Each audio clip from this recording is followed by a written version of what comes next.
కొండ ఎక్కడికి వెళ్తున్నారు? చర్చికి అయితే బయలుదేరామండి. వర్షం అయితే పడుతుంది.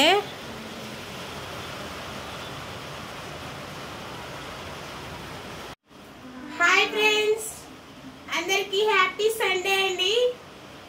చర్చికి వెళ్ళడానికి అయితే బయలుదేరాం. వర్షం అయితే ఫుల్గా పడుతుంది, చూడాలి. హ్యాపీ సండే చెప్పండి. Happy Sunday. మా పిల్లలు దీర్ఘాలి ఆఫ్సి.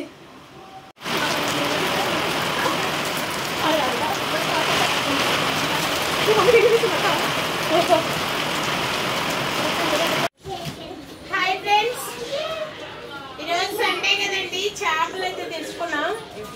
కర్రీ అయితే చేస్తున్నా, రండి చూసేద్దరు. కానీ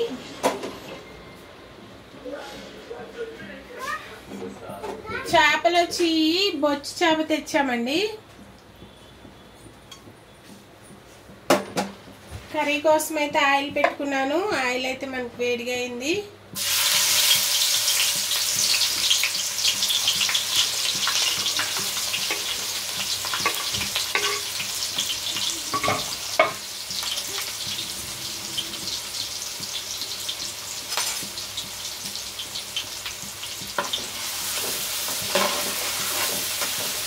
చేపల పులుసు అనేది కలిపేటి చేస్తారు, ఇలా ఫ్రై కూడా చేస్తారు కదండి. ఈరోజైతే నేను పోపు అనేది ఫ్రై చేసి పులుసు అనేది పెడుతున్నా. ఇలా చేస్తే కానీ టేస్ట్ అనేది చాలా బాగుంటుందండి.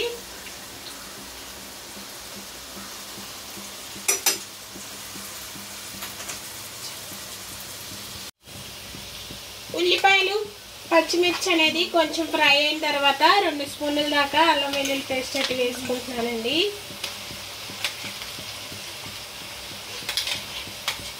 అల్లం వెల్లుల్లి పేస్ట్ కూడా వేసుకొని పచ్చివాసన పోయే వరకు అయితే కొద్దిసేపు ఫ్రై చేసుకున్నాం. సండే స్పెషల్గా మీరేం వంట చేసుకున్నారో కామెంట్ చేసేయండి ఫ్రెండ్స్.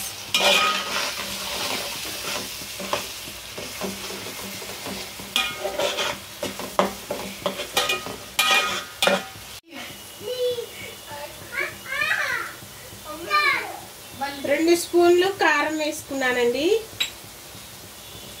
1 స్పూన్ పసుపు,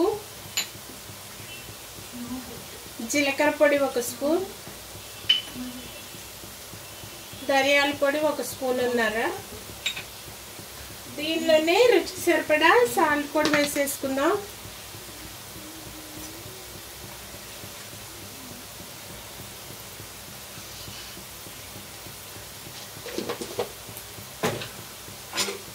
ఇవన్నీ ఒకసారి కలిసే వరకు కలుపుకుందామండి.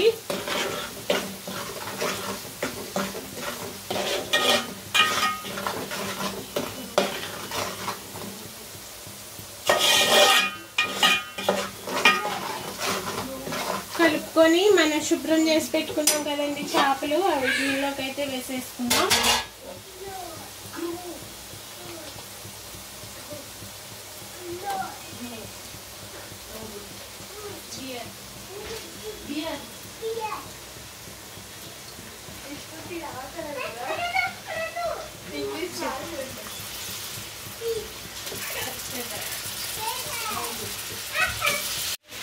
చేప ముక్కలు అయితే వేసుకున్నాం కదండి. దీనిలోకి చింతపండు పులుపు వేసి కలుపుకుందాం.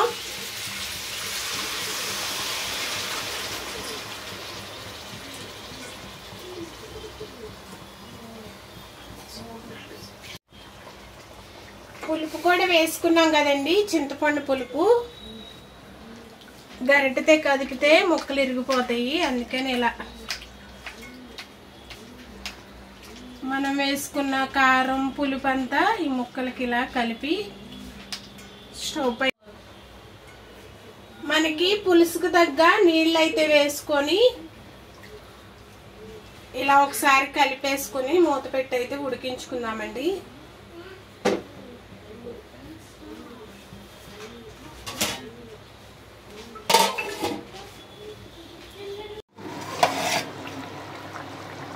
చేపల పులుసు చేసుకోవడం అయితే అయిపోయిందండి. లాస్ట్లో కొత్తిమీర వేసాను.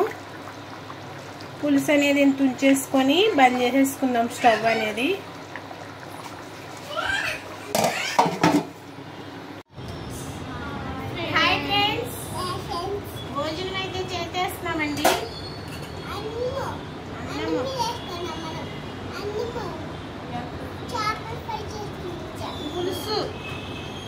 ఫ్రైగా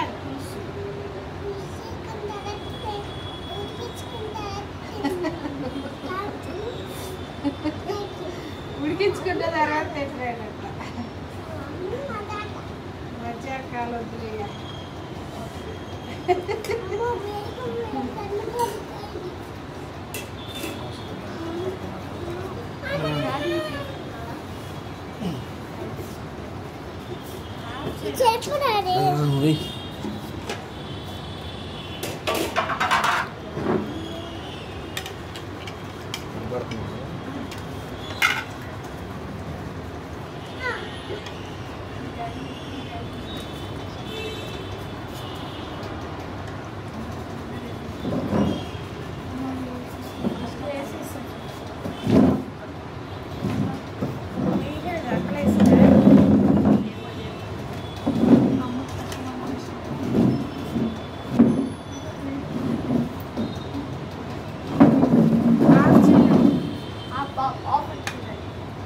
తినేది కూర్చున్నాక తింటున్నాను అవేనా